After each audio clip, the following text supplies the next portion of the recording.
He was a former Democratic member of the North Dakota State Senate from 2007 to 2010 before being appointed in March to fill the remainder of former Senator Aaron Oban's term.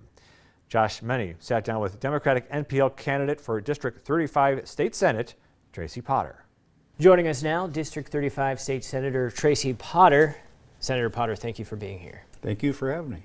Well, Senator Potter, you were appointed after former Senator Aaron Oban was appointed to USDA Rural Development Director. In February, you decided you were going to run, and you say the driving issue that you're running on and that what got you into the race is property tax. Right. Tell us about your plan. It's aimed at residential homeowners, and it's simplified version of something that I introduced in 2007 and passed that year later without my name on it. But it gives a 10% property tax credit on your income tax to residential homeowners. It's the simplest, most direct way that I can think of to provide relief without harming local control. You know, the schools, the park districts, they all have their own local boards. They set their budgets. The problem is it all falls on property tax owners, property owners. Earlier this week, some Republicans in the Senate, Don Scheibel, introduced a property tax plan that would use more than $300 million from legacy fund earnings, but also give the state responsibility to take a greater amount of funding for K through 12. How does your property tax plan differ from that plan? Well, they're not in competition necessarily. I heard Senator Scheibel present to the tax committee. I presented that same day, and I told them it's not an either or. They can be both. It's a great idea for the state to pick up a bigger share of educational costs, and they are a burden. But the other units of government also, what are we going to do about that? About the county, about the city, about the parks districts. And so, and we've done this in the past. We've tried to give money to these entities and then hope that property taxes go down, and they just don't.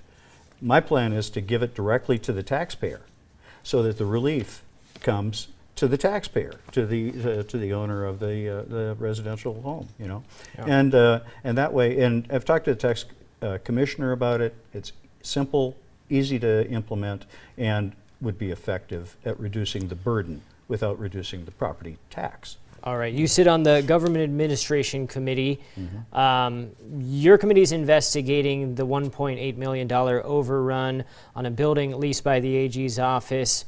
This office co-owned by Representative Jason Doctor.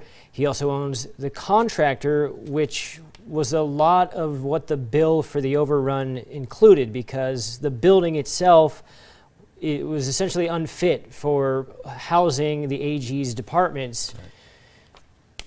What does this look like for you? I know you're running on transparency. Right. To me, this is the reason why there's a loyal opposition. We really need to be able to get to the bottom of things and not have them covered up. And I'm afraid too often in state government, one office covers for another office.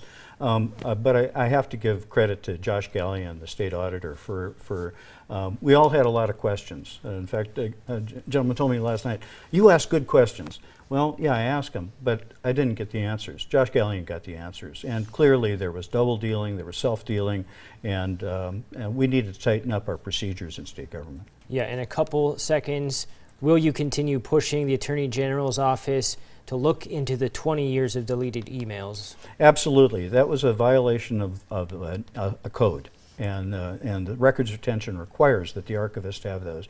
And now we find out that Microsoft wasn't even asked if they could recover it. All right. Senator Tracy Potter, thank you very much for your time. Thanks, Josh.